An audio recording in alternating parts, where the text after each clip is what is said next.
Yeah. Thanks everyone for coming. Today we learned something about Nix with LLMs. If you've never used Nix before, it's a really cool package manager. And I'm really happy that Maxim's here because he worked with that professionally and can tell us much more about it. So thanks, Maxim, for coming. Thanks also for the presence. And thanks, Martin, for the invitation. I'm really glad that so many people are interested in this topic, especially because it's a Golang meetup usually. But I really like that the interest is that broad. And in first glance, the question, of course, is why Nix? Why LLMs? Like, how do they go together?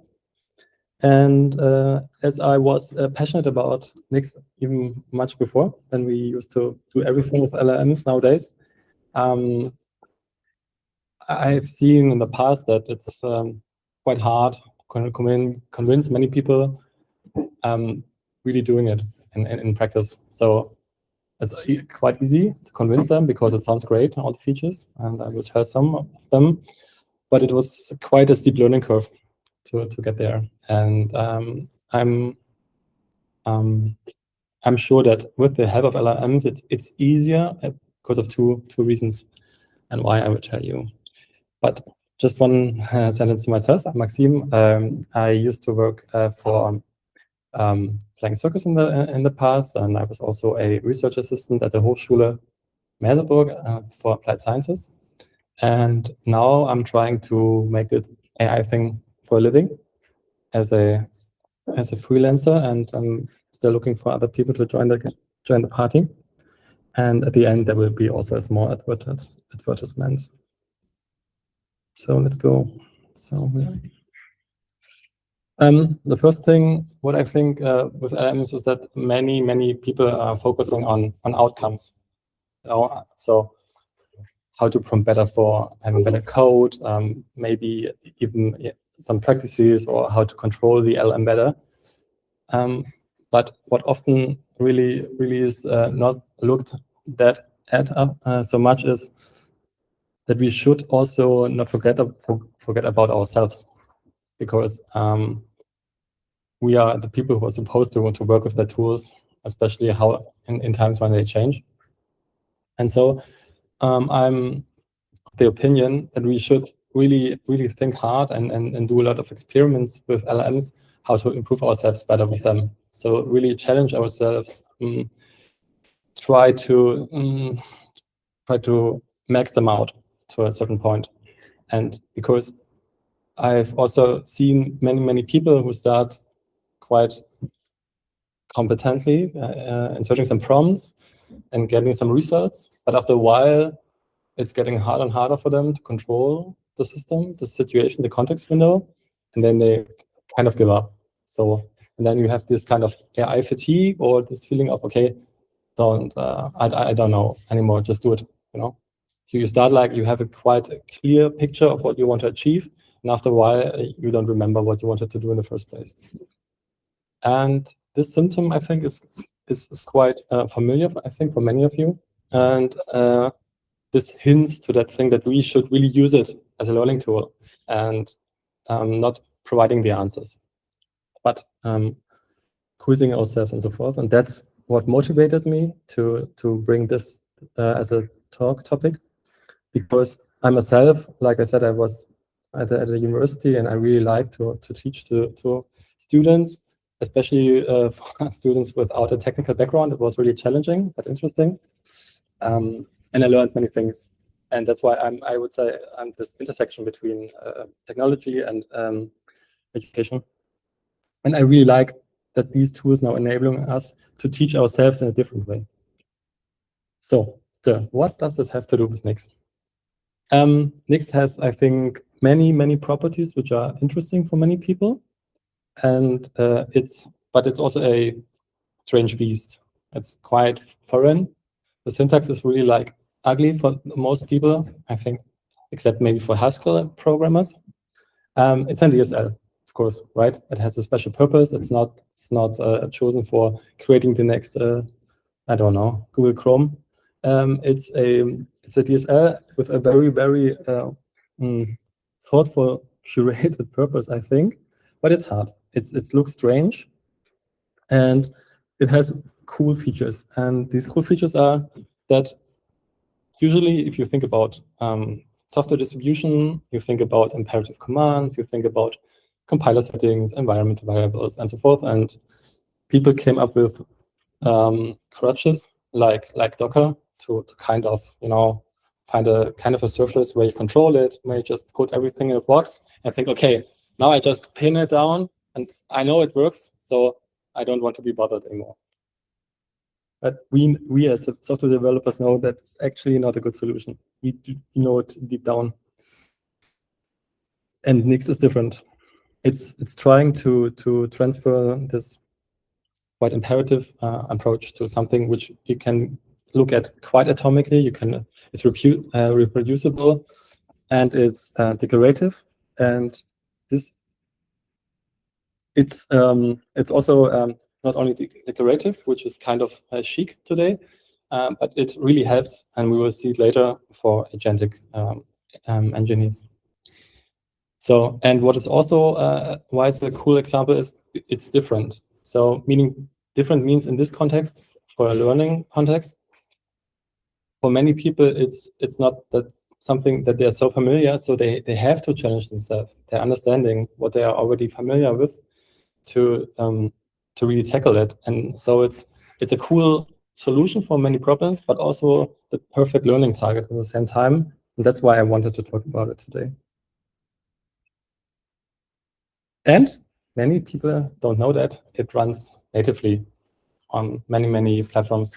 People say, okay, I can also use macOS, Docker on Windows and macOS, but that's not really true, right?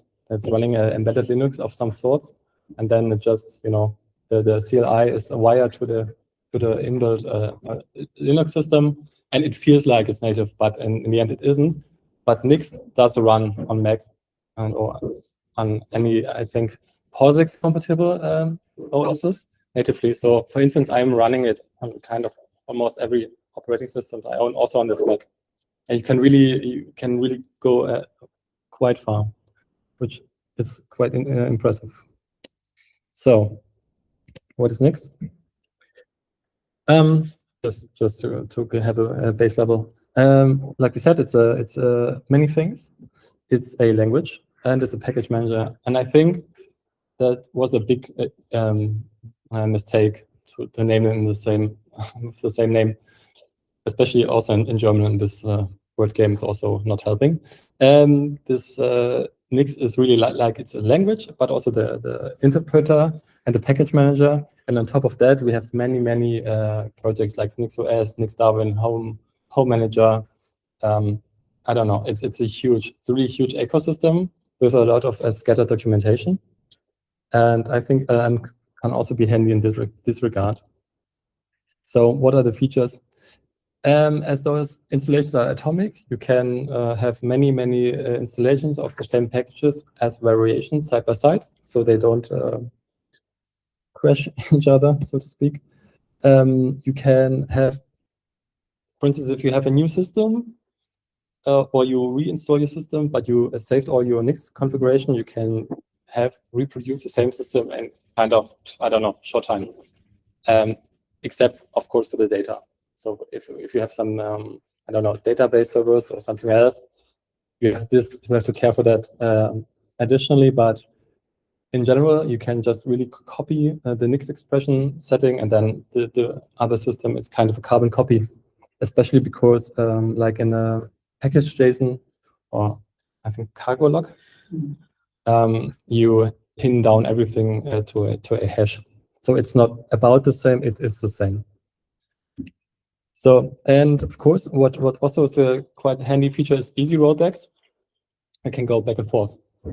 I think there's no other system. Other systems really have to reinstall the backup or something like that, because you have change of you have the derivation of what was installed with the package manager, and then you have some other imperative change, and you cannot really control it even with stuff like Ansible. But before we go that, used it? Because I forgot to ask, who has already some experiences with it? Or I've seen people using it. Really? Yes. like how seen? Co-workers. Okay. And not other people. And what have you observed? What did you see? That I tried it and I decided it's too complex. I used my best slips and Yeah. messy setups. Yeah. And you? A friend of mine showed me work 2 years ago, so there's nothing from my side. Yeah. Like I know that exists. I came to the same conclusion that for me it's a little bit more complicated and it's sort of the overkill, but In which, how do you mean overkill? Because well, its main thoughts were about unifying the not structure, I mean programs, files, and so on across multiple devices. But Mhm. I don't own all of devices.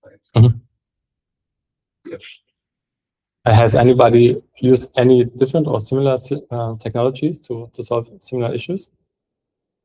I use Ansible for server configuration. Yeah. And of course Docker.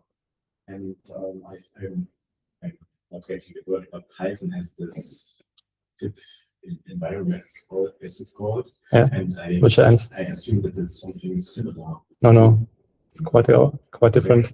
But like with these tools, I never had a problem that something did run on one system did not run in the same way on another system. To be very frank. Sure. I must admit that before I did choose Ansible, I did for Linux, I really did. But Ansible seemed to be enough and simpler for my use case. So I hope that you are going to show us more differences and maybe also a little bit of use case. I was very curious. I was like Ansible or Linux and so yeah, but this was only for me. Yeah. I actually ran into that pain point a lot, especially with Python versions that were conflicting. And I didn't know that Nix was like a package manager. I only thought of it as the OS. I only knew that one. But yeah, it really would have helped with the Python version context that some people tell somebody, say they do Python 12, which is like the latest stable version, but a lot of people get Python 14 and it's the latest version. It has some breaking changes and it has caused a lot of conflicts for me. But this Python shell does that. You can, yeah. What was it called? I know Python. is one, or you can use UV. Yeah, UV is great. Yeah, I know, but Also, if you ask by default Ubuntu, you can use Netscape. It's a PPX. Also yeah, it was more complicated. It was Windows users that only were allowed to install Python, and they weren't allowed to use unique VS build tools to build most Python packages if you have a later version of Python than Python 12, and that was the main problem. Yeah. Okay. Okay. I will show you, I think maybe it's on the wrong page. I will just show you this and then what it is. This is what they really do great, I think, is the separation of concerns in this thing. What you have on the left is some arbitrary Nix code, doesn't matter. And what you have in between is some kind of an intermediate. So just think about it. On the left-hand side is just the Nix code, on the right is a package you're interested in. And what they're doing is they're translating all the Nix code into a set of derivation files. And those derivation files are, I'll show you in a sec how they look like. They are kind of logical-less descriptions of all inputs and outputs of how to create a package. And So Nix at its core is just pushing every code into this kind of really big, huge sets of derivations. And with these derivations, then the packages are built and installed to the so-called Nix store. So, but one step back. So it only knows what it builds, how to build it, and which other derivations are going into it. And the cool thing is that the whole Nix logic is built on top of that. Because so you know, you only have to rebuild stuff if something of those variables change. For instance, the version of your input is different, or you are changing the way it's built, it changes. And in all other cases, it creates a hash, a name, and a version, which we'll see later also. And then it's kind of a source and a binary distribution, so to speak, because it can just take this output and it's 100% reproducible. It always will create, like in a pure function, always the same output. And this is, I think, from an engineering point of view, just the right approach.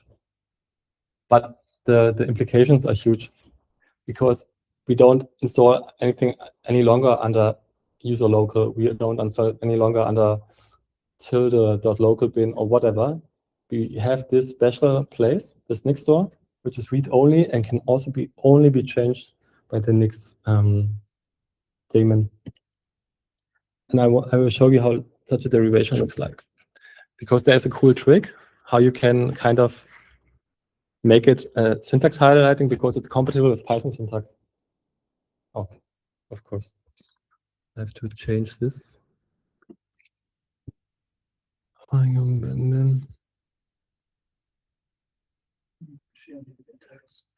Yeah, I thought so too. So, is it? No. What? Okay. So it's like it's not so huge. Can we make it bigger? Yeah. Because I want to show you something.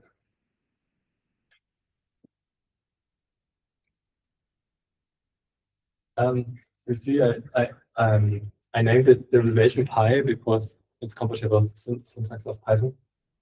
And what you see at the top is a kind of a fake function, just to help you with the arguments of what they mean. And what you see first is the output task is where it will be built to, and they can really see all the mess at the first view, because Nix store is something which never happened before. It's just a thing for Nix. Cannot really change it with an editor. It's just read only, and only tools can change it. And this hash is calculated by exactly what I described before, by the outputs, by the inputs. And then we see an empty list and another empty list. And this means in this case, it has no dependency, because what you see here, one of the most simple derivations, I'll show you later which one, which you can think of, and it's a hello world kind of example. You don't need any, you just can create like that. Then it needs to know which kind of system, because what I said, it's a multi-platform. And then you have the kind of a building system. The interesting thing is that most of the Nix packages actually consist more or less of shellcode. But this shellcode is really put really tightly in lifecycle hooks. And this lifecycle hook, for instance, just says, okay, start shell and create this kind of derivation. So this derivation, nothing else does but creates a file, and I'll show you which output. And this is what Nix is all about. If you understood this principle, you can really apply it to every context. Everything what you read about Nix is based on that principle. And just remember, in this picture we had, this is the intermediate. So you never will write something like that. It's just the intermediate. And in the end, oops, you have the package. And I think I'll show it to you. Whoops. No, it was wrong. Okay. So here's a little bit more easily to comprehend it, maybe. So you have kind of a high-level language on the left side. This then gets the individual derivations with all the dependency tree, and in the end you get packages. Those are the packages of different colors. And of course, if somebody has a question, just shoot. This is what I've already shown to you. All packages and all derivations will land in Nixdoor and will start with a hash. So they're atomic. You cannot have something second time, of course. So this we already have. And this is the most simple Nix code you can build to make this derivation happen, what we've seen. It's just to understand, it's a function, and those are the arguments which are passed to. So what you've seen resembles them, so you can really see the differences. But it's so bare bones, nobody uses it in practice. In practice, you use something like make derivation, or even some functions that build upon make derivation, and there you can. It's not. So,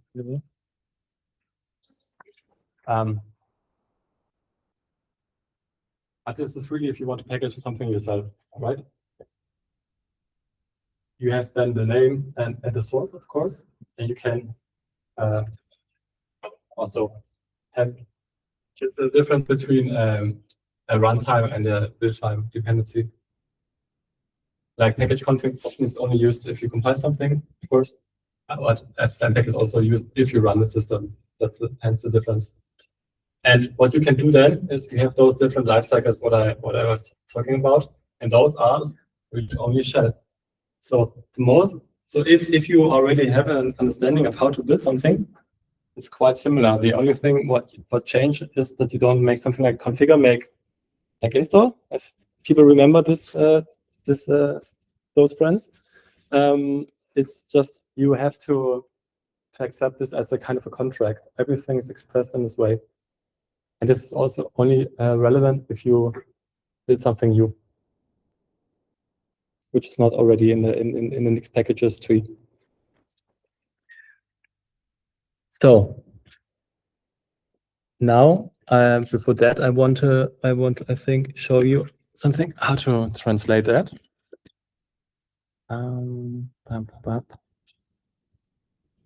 But like I said, questions are allowed. So, does it make sense, or is it too strange?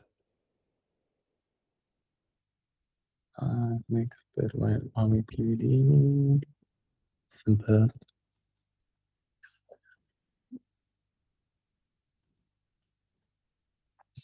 So can we have simple next? So here we have the derivation we've seen on the slides.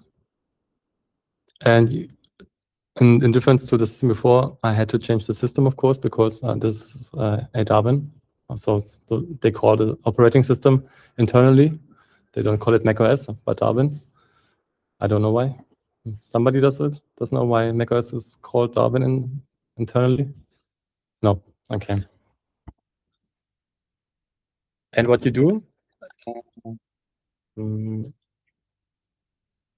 I just use some simple programs which are kind of low level, just to make this clear.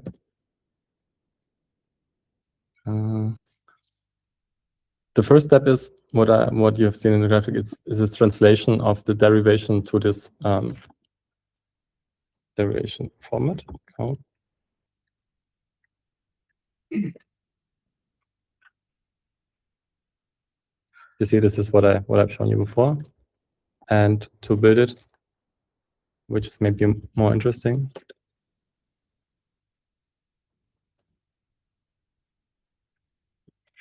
And what you see now, which was kind of confusing for me in the first place, why I get two different hashes. So what is really important to understand is that both the derivation files and the outputs are landing in the Nix store. And what has anybody an idea what will happen when I cat this file? what do we see? Garbage or some kind of output?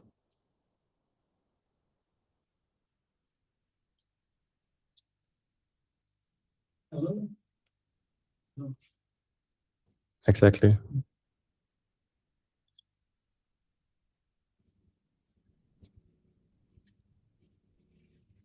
So,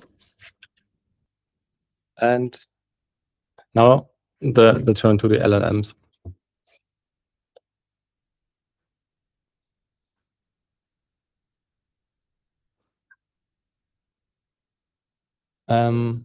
What I want to show you today is that I have some techniques that are similar to themselves, and it does not matter so much how you prompt them. I think it's often too much stress on the wording. I think, especially with models we have right now at our disposal, it's not so important anymore to have the right words. It's more like having a good context and an understanding and a clear goal of what you want to achieve.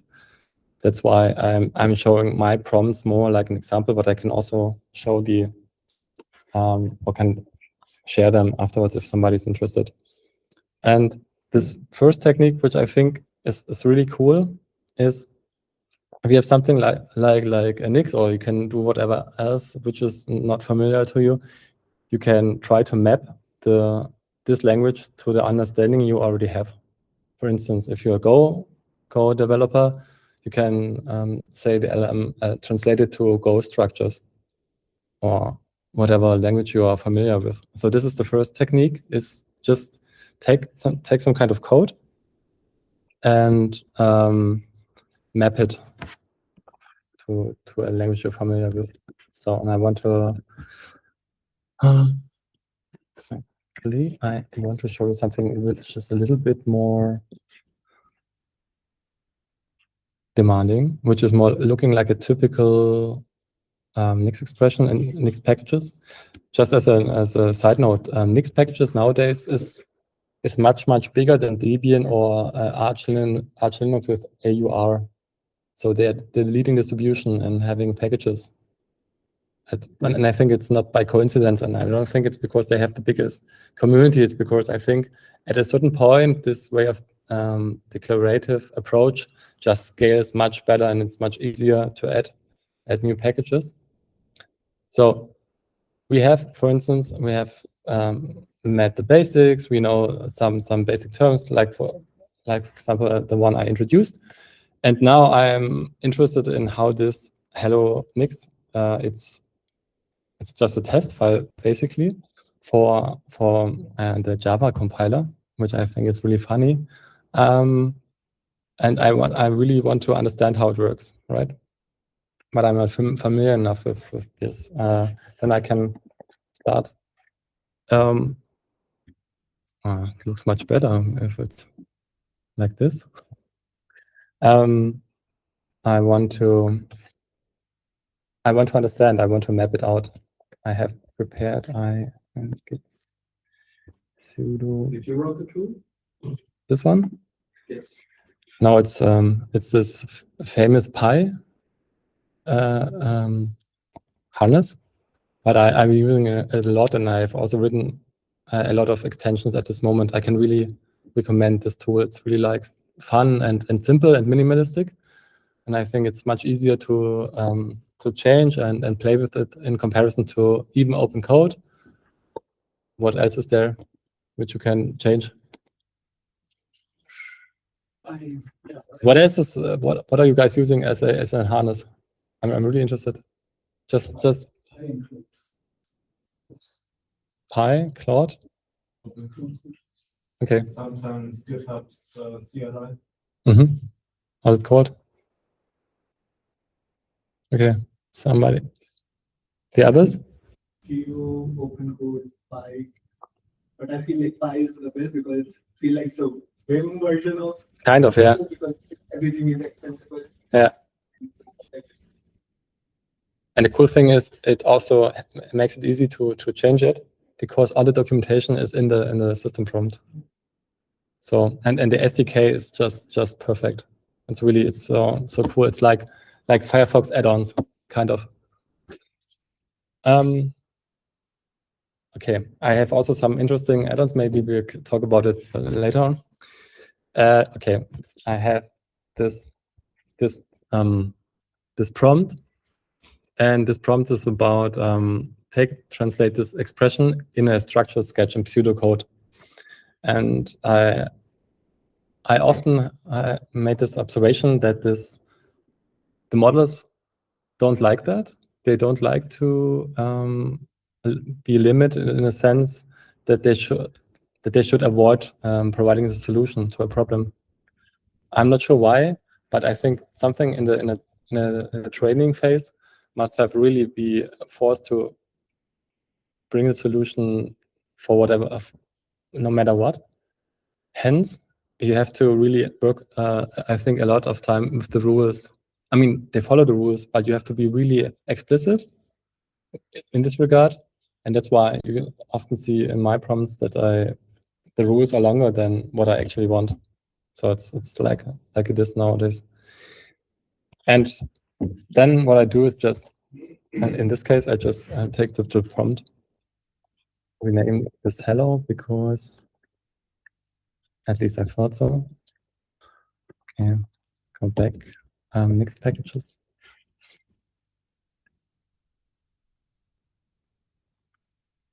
It's also a cool pattern.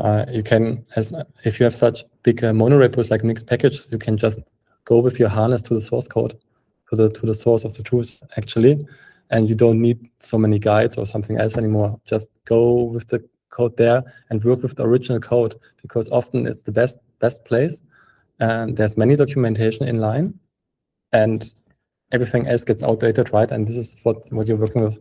So now we just take the hello Nix in the context, because it's so easy, and then we say we apply this prompt I just have shown to you, and hopefully it works, but usually it does. Interesting. It's never happened before. So great. Who doesn't love live demos, right?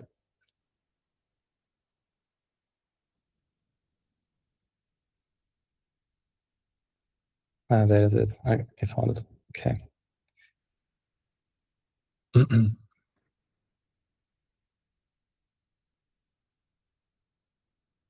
Okay, I will copy it to a different file, just to see what I meant.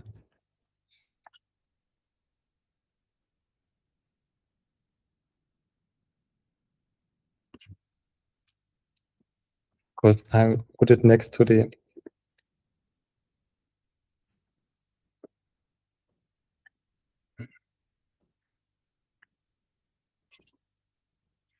so that you can compare it.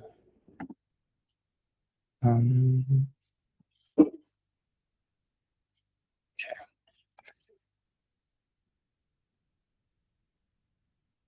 Is it actually too big?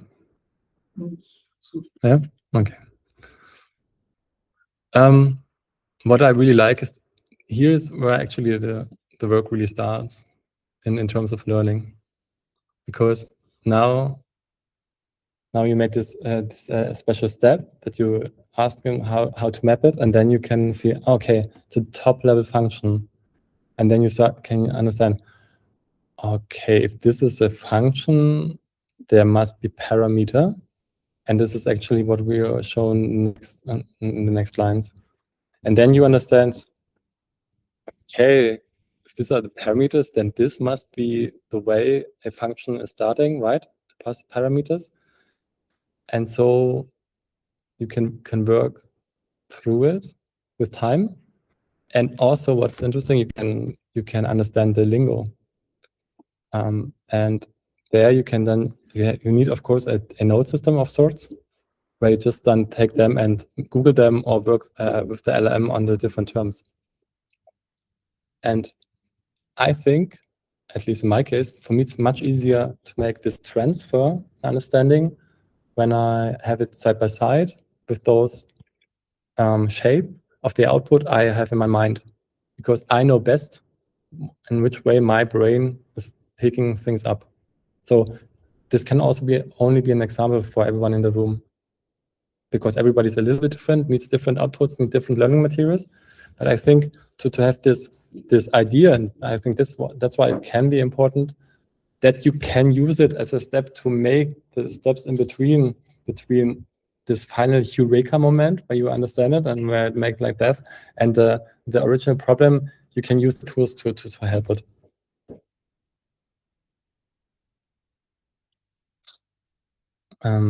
It's just a little bit hard now. I think it would not be so useful when we go over every line.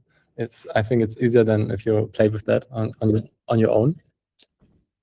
That's why I think we go back. And the next pattern, I think we're a little bit late, right? Do we have? No, it's okay. Okay, I've four techniques, but I can also go a little bit faster. The second technique, which I think is really cool, for me it was totally insightful, is evaluation tracing. I don't know about you, but if you have a functional language, in the beginning I thought, why is everybody so I don't know, so anxious about them? I thought we also use expressions, right, in non-functional languages. So what's the fuss about it? But when I started to understand what it means to have no loops and no assignments, but only expressions, then I understood what the issue was. It was totally hard for me in the beginning to reason a Nix program, not because the syntax is maybe flawed or strange, but because I just couldn't get my head around how, in which way the program is solving the expression. Because it was like in Go or Python, you can really, after a while you get used to it, you follow the function, you follow whatever. This is this kind of a natural path you follow. But in functional language, it's a totally different beast. And that's why I had this second technique, evaluation tracing, because I thought if it's hard for me to grasp how it's evaluating and in which order it evaluates the expressions and the values, of course, I can just ask the LLM to do that for me. Because then I think it's easier. Yeah? Can LLM actually do this? You mean in a sense of really doing it? No, if you ask this to the quiz, are you sure that this will be correct? Because it's a language model. I'm not so sure. I mean, for easy stuff, absolutely. But are you skilled enough to really check if it's correct for, like, let's say, intermediate or professional code? No, this is only for teaching purposes. For professional context, I'd say you need to bundle it with a real tool. Yeah, because I think that the large LLM cannot do this. Exactly. So this only will work for simple programs, and for more complex things, you then need low-level Nix tools to get picked up of the LLM, so that you say, don't trust your, I don't know, gut or whatever. Use this to evaluate the code, and then just interpret the results. But for teaching purposes, it would be too much.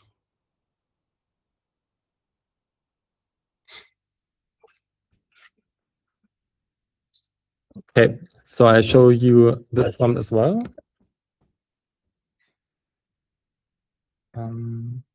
Let me close that.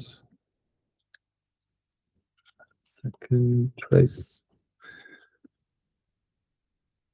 Because the cool thing is, if you have an agentic LLM, you can what you said, you can just tell them at any point to use the CLI tool to do that for the tool. And what I just was interested in is to have the difference between evaluation time and build time, because what I've shown you have this separation between creating a derivation file and then creating the output. And this is what I would call the difference between evaluation and building. And then you can just say, I don't know, I'm not interested, I don't understand how this override attribute thing works. Then you just can say, trace it, however he does it, and just create some kind of output that I then can use and look and go just from top to bottom. I showed only briefly, of course. So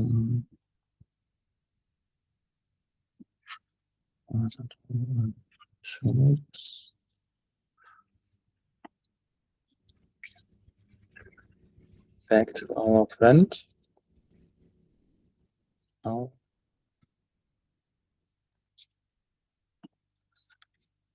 first expression. What did I choose there? It was, I think, I have to look on the presentation. Please. Ah, yeah, okay. It's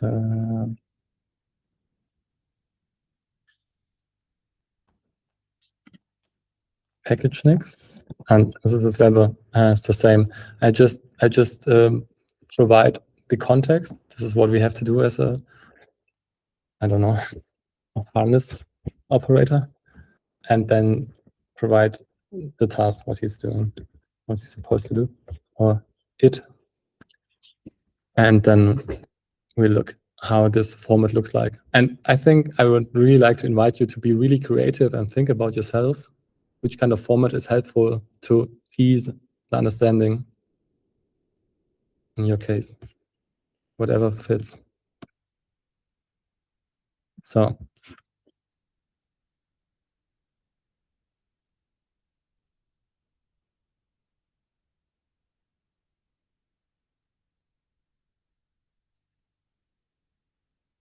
okay. And as you can see, he really follows it quite strict to the dot. And I think then, I mean, it's also kind of strange syntax, right? But I think it's still easier to work from top to bottom, because in the beginning it's an evaluation and it gives a short explanation what is going on.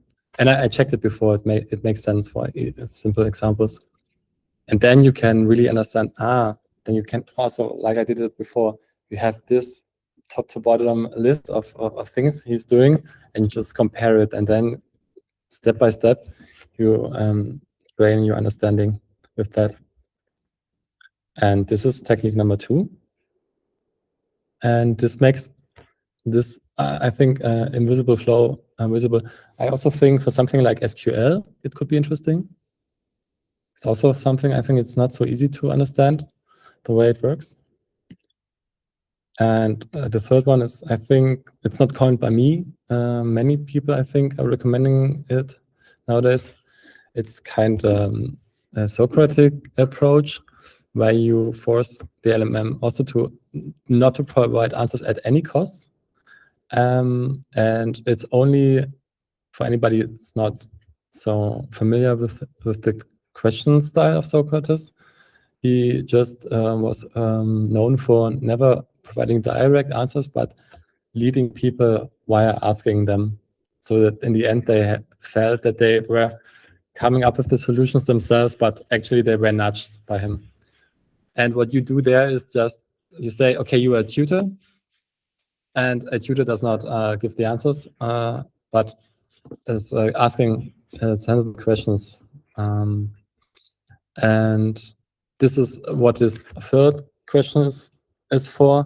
And especially if you make some variations, what I said at the end, Squeeze Me Hard was something which I was really, it's also really working quite cool for me, because I don't know about you, but when I have a quiz and a question, and then it's funny, and I can really literally feel how my brain is switching on.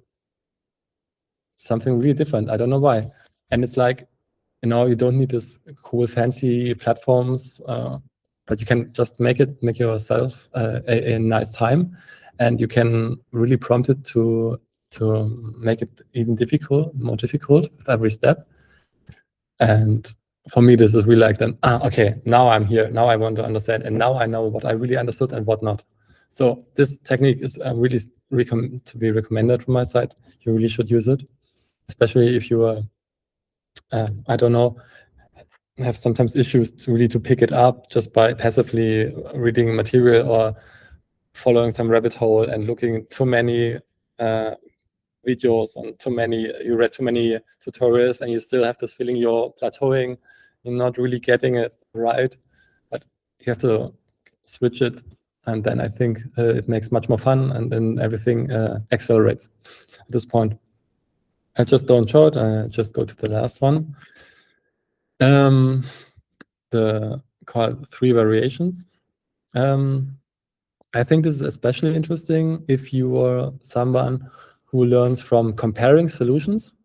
And in this 3 variations technique, I ask, for instance, give me the solution of somebody who is just a beginner, who is an intermediate, and who is advanced. Because then, on one hand, I can also already see on which level my own understanding is. And the other cool aspect about it is that I can see what I was not even considering to look at. I think it's not the most powerful technique, but it's really really interesting and surprising at times in a positive way. And I think with those 4 techniques, you can tackle something like Nix, especially something like Nix, but also all stuff maybe like Haskell or any other things, which is just usually just too, I don't know, crazy to think about. And the last point, why I think Nix is not also a good example for teaching, but why it's great for agents.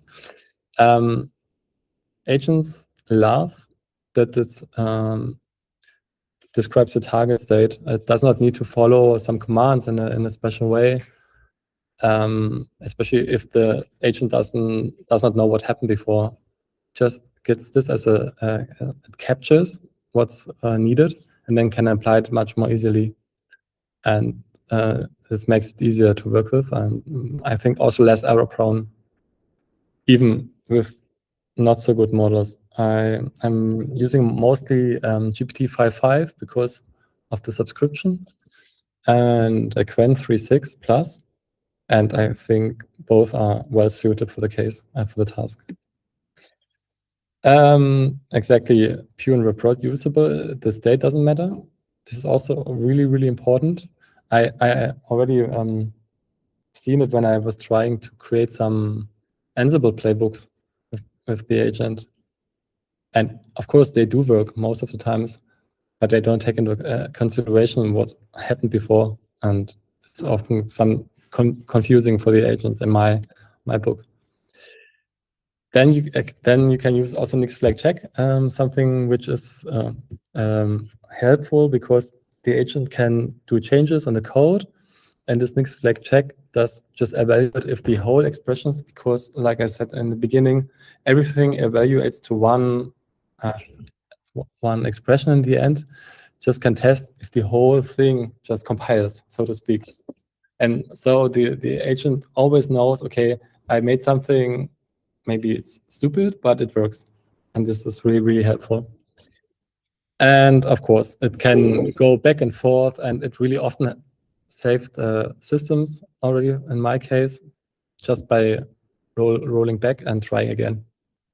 You can really roll back, boot the system, because then you have, for instance, in grub, you have more than just one entry, and it sees, okay, this is maybe the build from 10 times ago, and just boots into the system and starts new. And agents need that, I think. They need some room for error, and they need some room for recovery in this case. Otherwise, it's just a pain to work with them.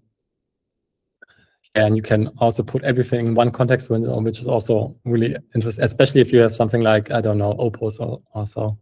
Or I think even with Codex and Gemini. And that's about it. And the last thing I just wanted to show is that what I said in the beginning, we have now a consultancy. It's also only in German, but there's not so much text. And these days you can just press on translate, doesn't matter. And we show what we do. We're doing a lot of knowledge transfer. We help introducing AI in local processes. We help them. There's a new ISO specification where we have some certificates on, because especially bureaucracy loves them and they need it. And we also are friends with, have the data in your own home and keep them there and run them. And I think this is a big field. So if somebody has a project, just call me, or just know somebody, or just spread the word. I'm open for that. We're really new. So we had one cool workshop with also a German enterprise. I don't know if somebody has heard from them. It's SpinCloud. They are based in Dresden, and they're creating neuromorphic computing hardware. So this means they are creating a special hardware platform, especially meant for AI loads. Really, with I don't know, a tenth of the energy consumption in comparison to GPUs. And we have worked with them. So I think, I hope to have some cool and similar projects in the future. And now, thanks for the attention. Yeah, thank you.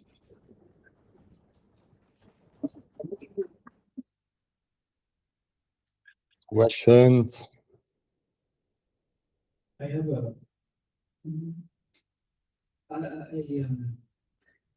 so I saw this Nix language before a little bit, and you mentioned that we have these intermediate derivations. I was wondering a couple of things. One, is there, like, people usually write, you don't write the derivation itself, but you write this Nix language. Yeah. That's most people use. Exactly. There's not another kind of SDK or YAML or whatever. No, it's mainly only used internally. Okay.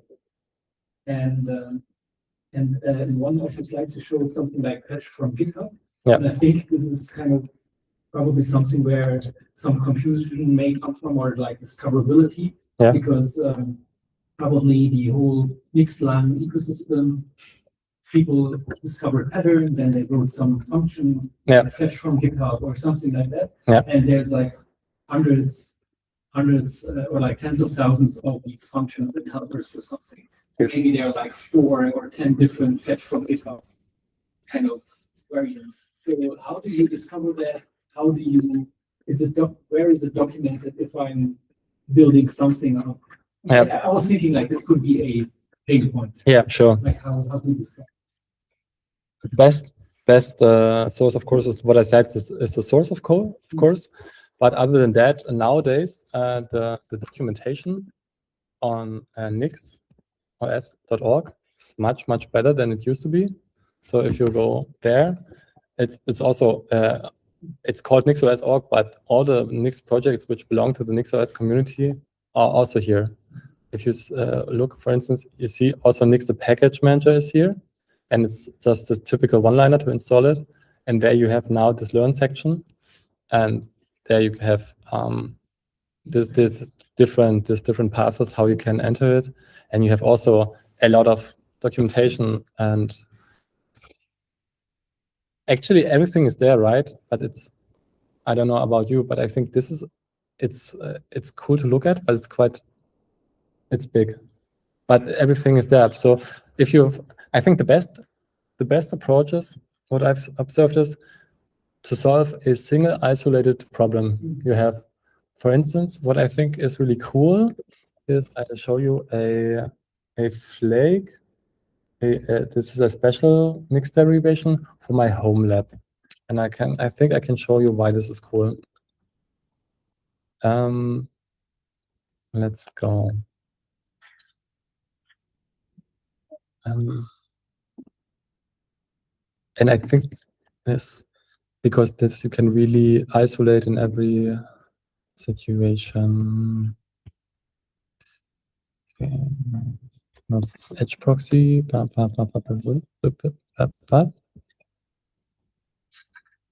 So why it's cool. This flake is a new approach to something which was really a pain in the ass in the past, because I said all the packages are in one big mono repo. So the thing was, what do you do with packages or with stuff which is not in Nix packages, right? And there was no really cool approach until somebody invented Nix Flakes. And this Nix Flakes is a way of pinpointing your individual Nix sources. You see, you have, for instance, Nix packages in a specific version. It doesn't matter what will happen in the meantime. And you can import all the dependency you want to. You see even Hermes agent, which I use nowadays, and my own HomeLab CLI, I can just put as an input. And this you can use on every system. It really doesn't matter. And when you then change, you probably have seen my shell doing strange things. And you can just Nix develop.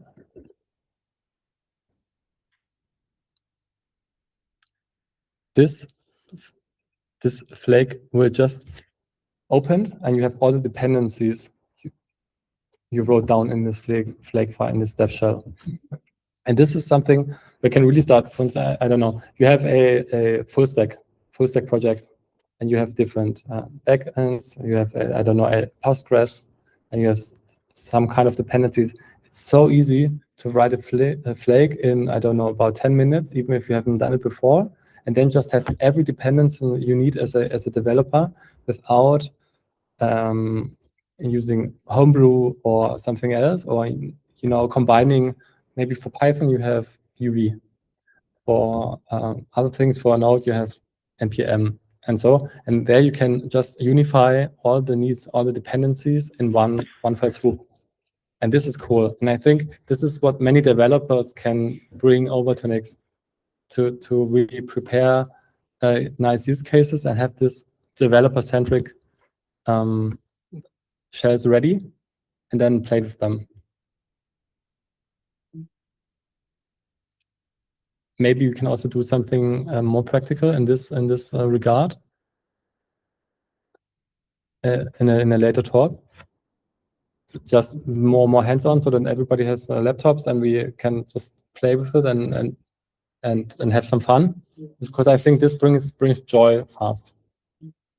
I mean, functional programming is pure joy in some way. Yeah, it's a different beat. Exactly. I think the payouts are really clear, but yeah, I mean, like the issue is probably a lot of people had like all these isolation technologies for the past 10 plus years. Like you went from Docker and of course Kubernetes and Podman, and this is like the default mindset in some way. Yeah.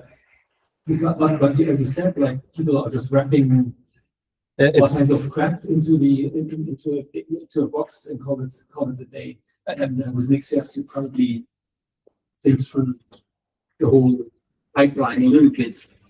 Once you end up on the system, because you're not having like, you have different boxes, but you are not having like, you don't use any isolation features.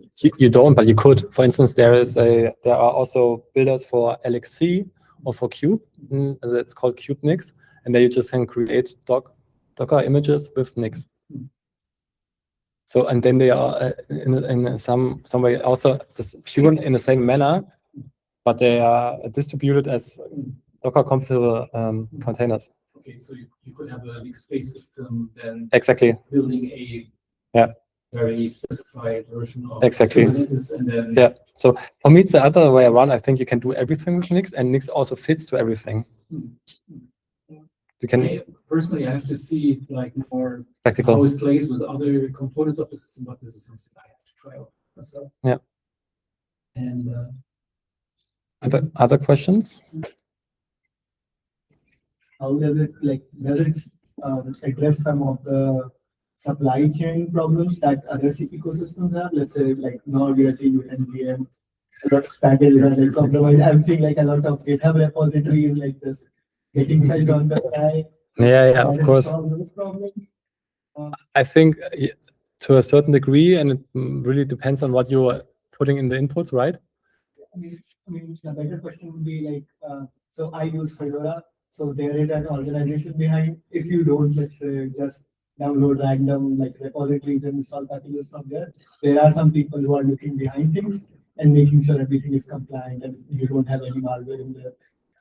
with systems like this, it's all configuration based, but is there something behind which is like looking into that nothing malware is being pushed or like machine don't get such packages on the fly?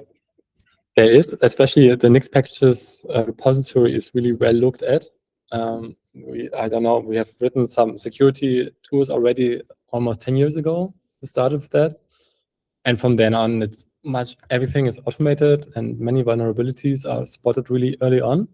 So for the base system, I'd say yes, but following a more and more distributed way of using flakes, I think it changes a little bit, and it's still not considered as a stable feature from the upstream repo. So you still have to enable some flags to use flags for this reason. But this is kind of two camps.